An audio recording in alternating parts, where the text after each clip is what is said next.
Hello guys, कैसे हो आप सब। गाइस, जैसा कि आपको पता है कि एसएससी सीजीएल 2019 का फाइनल रिजल्ट यहाँ पर डिक्लेयर हो चुका है।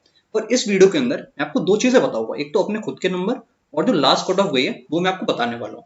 और इस सबसे पहले मैं आपको पहले यहाँ पर वार्न कर देता हूँ कि कुछ लोग अब यूट्यूब पर आकर आपको बताएंगे कि देखो 700 में से 650 कट ऑफ जा रही है, तो पढ़ने का कोई फायदा नहीं। और अब सिलेक्शन लेना बहुत डिफिकल्ट हो गया, पहले के टाइम पे हो जाता था। तो ऐसा कुछ भी नहीं है, सिलेक्शन लेना पहले भी मुश्किल था, अभी भी मुश्किल ही है। ठीक है, ये मैं आपको बता दूं। जिसका होना होता था वो पहले भी हो जाता है, जिसका होना होगा वो अभी भी हो जाएगा। ठीक है, मैं आपको सब कुछ इसमें क्लियर कर दूंगा, एकदम स्टेप बाय स्टेप। सबसे पहले लास्ट कट ऑफ की बात करते हैं। और आपको सबसे पहले इसको देखकर बिल्कुल भी डरना नहीं है। ठीक है, इसमें बहुत सारा नॉर्मलाइजेशन है, वो आपको समझ में आ जाएगा। नॉर्मलाइजेशन का बहुत बड़ा इफेक्ट है इसमें, काफी मार्क्स इंक्रीज हुए तब कट ऑफ यहाँ तक पहुंची है। ठीक है, लास्ट तक वीडियो में आप लोग बने रहना, तो आपको अच्छे से समझ में आएगा। देखिए, ये आपकी आखिरी पोस्ट की कट ऑफ हुई है, टैक्स असिस्टेंट इन सीबीआईसी। इसकी जो यूआर की कट ऑफ है वो 628 है आउट ऑफ 700। ओबीसी की यहाँ पे लिखी है मैंने 616। इसी तरीके से ईडब्ल्यूएस की 614 आउट ऑफ 700 है। बाकी दोनों में यहाँ पर मेंशन है कट ऑफ। ठीक है, तो सबसे पहले मैं आपको ये बता दूं कि ये कट ऑफ जो गई है ना, ये बहुत ज्यादा नहीं गई है। एक्सपेक्टेड था कि ये कट ऑफ 635 तक जा सकती थी, बट ये उससे कम गई है। ठीक है, यूआर की बात कर रहा हूँ मैं। कट ऑफ उससे थोड़ी, जितनी एक्सपेक्टेड थी उससे थोड़ी सी कम ही गई है, आप ऐसा मान सकते हो। ठीक है, अब मैं आपको कुछ चीजें यहाँ पर क्लियर करता हूँ। सबसे पहले मैं आपको अपने नंबर बता देता हूँ। जो लोग केवल मार्क्स देखने के लिए आए थे वो भी परेशान नहीं होंगे ज्यादा। देखिए, सबसे पहले मैं आपको क्लियर कर दूं कि जब मैंने एसएससी सीजीएल 2019 दिया था, तब मैं अपने कॉलेज के थर्ड ईयर में था।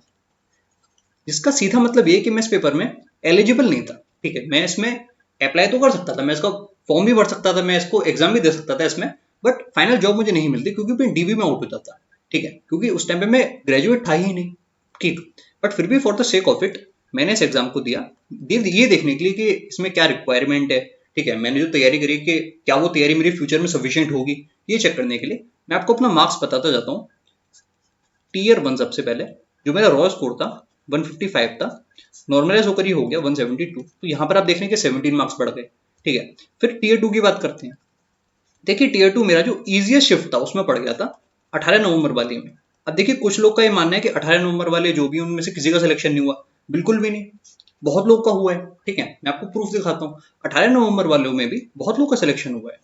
और ऐसा मैं इसलिए कह रहा हूँ क्योंकि आप खुद ही देखिए, जो मेरा स्कोर है, मेरे मैथ्स के अंदर 197.5 है, जो कि फिर भी इंक्रीज हुए। इजीएस्ट था, फिर भी इंक्रीज हुआ। आप खुद देखिए इंक्रीज होकर ये कितने हो गए, 231.7। यहाँ पर देखिए कितने का इंक्रीज है। ठीक है, अब इंग्लिश की बात करते हैं। इंग्लिश में मेरे मार्क्स थोड़े से कम थे क्योंकि उस टाइम पर प्रिपरेशन इतनी ज्यादा नहीं थी इंग्लिश की।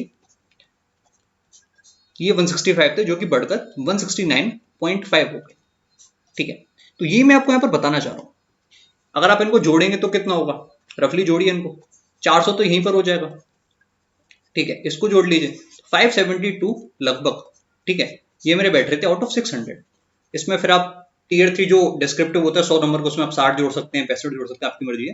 हालांकि टीयर थ्री में दिया नहीं था, एबसेंट इसलिए यहाँ पर लिखा आ रहा है क्योंकि उसका कोई मतलब था नहीं देने का, जब फाइनल सिलेक्शन इसमें होना नहीं था क्योंकि एलिजिबल नहीं थे। ठीक है, तो टीयर थ्री का एक्सपीरियंस लेने का कोई ज्यादा सेंस था नहीं, और एक उससे पोस्ट ही खराब होती। फाइनल डीबी में जो लोग बुलाए जाते उसमें एक सीट में फालतू की ऑक्यूपाई कर लेता, तो उसका कोई ज्यादा सेंस था नहीं देने का। ठीक है, इसलिए टीयर टू की बाद में रुक गया था। तो ये मुझे आपको बताना था कि सिलेक्शन जिसका होना होता ना, उसका इस वाली शिफ्ट में भी हो जाता। कुछ लोग बोलेंगे इसमें अन्याय हो गया, जो लोग इस शिफ्ट में थे उन्हीं लोगों ने तो केस करा था भाई, पता है, उन्हीं लोगों ने केस करा था। कुछ लोग बोलेंगे इसमें चीटिंग हो गई, ये हो गया, वो हो गया, अन्याय हो गया उन बच्चों के साथ, उन बच्चों के नंबर कम हो गए। कहाँ कम हुए, बढ़े हैं, खुद ही देखो। डिपेंड करता है कि आपके नंबर कितने थे। अब यही 190 होते तो कम हो जाते, मेरे यहाँ तो बड़े हैं नंबर 197.5। ठीक है, तो वो मैं आपको बताना चाह रहा हूँ कि जिसका सिलेक्शन होना होता है उसका किसी भी सिचुएशन में हो जाता है, उसको आप कहीं भी घुसड़ दो, किसी भी सिचुएशन में डाल दो बुरी से बुरी, वो वहां से भी निकाल लेगा। ठीक है, अपनी तारीफ नहीं कर रहा हूँ मैं यहाँ पर, मेरा तो हुआ भी नहीं है, बट फिर भी मैं आपको समझा रहा हूँ कि अगर आप हर जगह अच्छा परफॉर्म करेंगे, आप टीयर वन में अच्छा परफॉर्म करिए, टीयर टू में अच्छा परफॉर्म करिए, आपको जॉब मिल जाएगी। और कुछ इसमें तो कोई इसमें वो थोड़ी ना रॉकेट साइंस, जो मैं आपको बता दूंगा। ठीक है, टीयर थ्री में अच्छा परफॉर्म करो। अब देखिए, फ्यूचर एस्पायरेंट्स के लिए मैं यहाँ पर सीधे सीधे बता दूं कि डरने की कोई जरूरत नहीं। आपको बहुत लोग बताएंगे कि अब ये पढ़ लो, वो पढ़ लो, 700 में से 600 650 कट ऑफ जा रही है। किसी की बात मत सुनना, मैं आपको लिख के दे रहा हूँ। आप टीयर वन के अंदर 150 नंबर लाओ, 150 से ज्यादा लाओ। ये नहीं है कि 150 ही फिक्स लाने हैं, ज्यादा सकते तो ज्यादा लाओ, 150 टारगेट करो। ठीक है, टीयर टू पर आओ, टीयर टू 400 का होता है, उसमें आप 350 टारगेट करो। टीयर 3 पर आओ, टीयर 3 तो अलग बेस्ड है, उसमें आपको 60 नंबर मिलनी है, ये आप लिख लो। टीयर 3 में आप अपने 60 नंबर जोड़ लो, उसमें आप ज्यादा कुछ कर भी नहीं सकते, बहुत अच्छा लिखोगे तो नंबर कम ही हो जाएंगे, ठीक है। इन सबको जोड़ लो।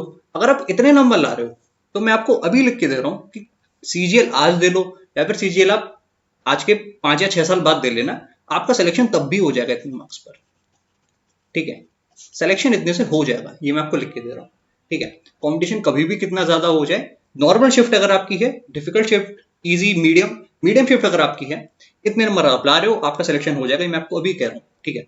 तो डरने की कोई भी जरूरत नहीं, अपनी तैयारी करते रहो।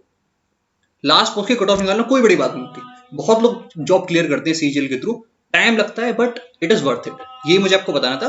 Bye bye and take care.